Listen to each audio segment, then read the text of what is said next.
Pemirsa, 3 sekolah menengah atas di Kota Blitar mulai melaksanakan pembelajaran secara tatap muka. Para siswa akan masuk 2 hari sekali.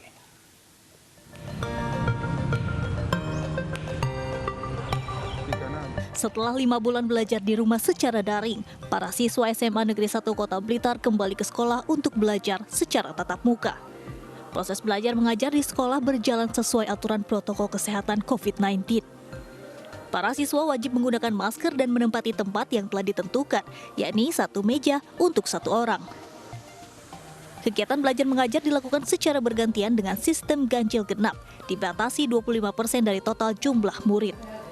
Dari 1.200 siswa SMA Negeri 1 Kota Blitar, hanya sekitar 250 siswa yang mengikuti belajar tatap muka di sekolah.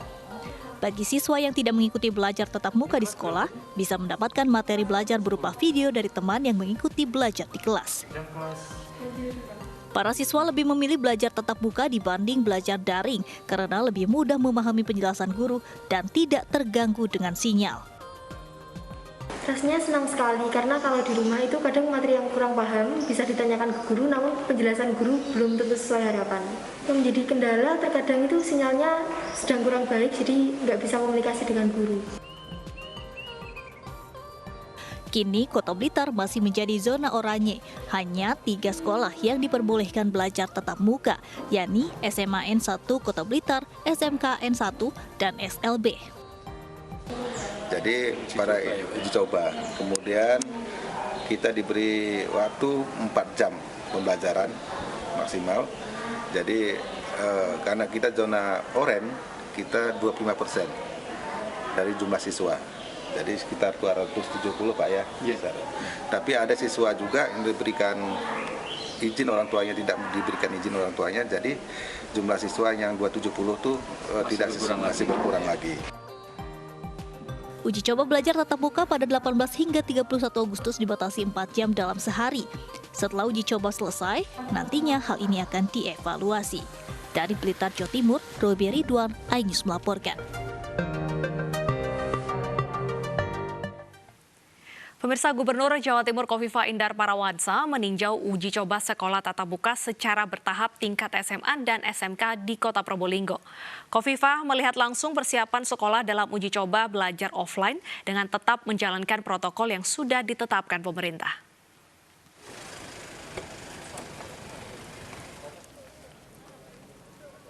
Di SMKN 2 dan SMA 2 Kota Probolinggo, Jawa Timur, siswa yang masuk sebanyak 25% dari jumlah kelas.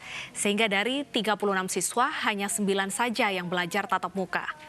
Belajar tatap muka dilakukan secara bergiliran, baik siswa dan jam pertemuannya, sehingga dalam 1 minggu siswa mendapat 2 kali tatap muka. Dalam proses belajar pun, para siswa tetap menjalankan protokol kesehatan dan jaga jarak antar siswa tetap diperhatikan.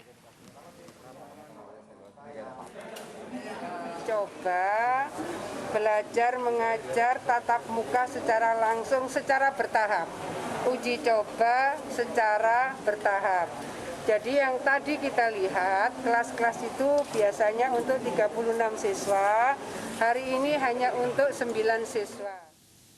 Pakar epidemiologi menilai uji coba sekolah tatap muka terburu-buru dan belum tepat. Pasalnya zona kuning bukan berarti aman dan masih harus menanti status tak berubah selama sebulan.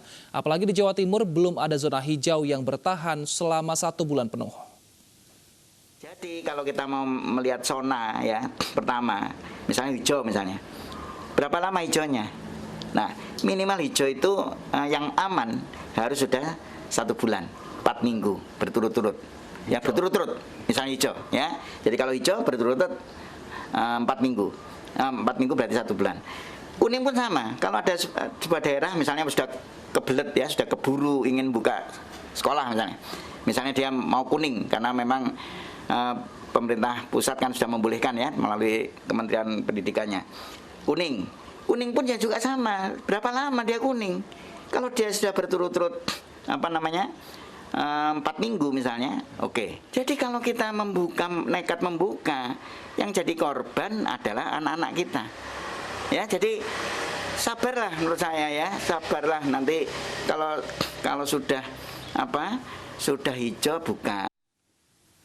Di tengah pandemi COVID-19, warga Indonesia di Amerika Serikat juga memperingati Hari Kemerdekaan. Penasaran seperti apa? Tetaplah bersama kami di iNews Siang.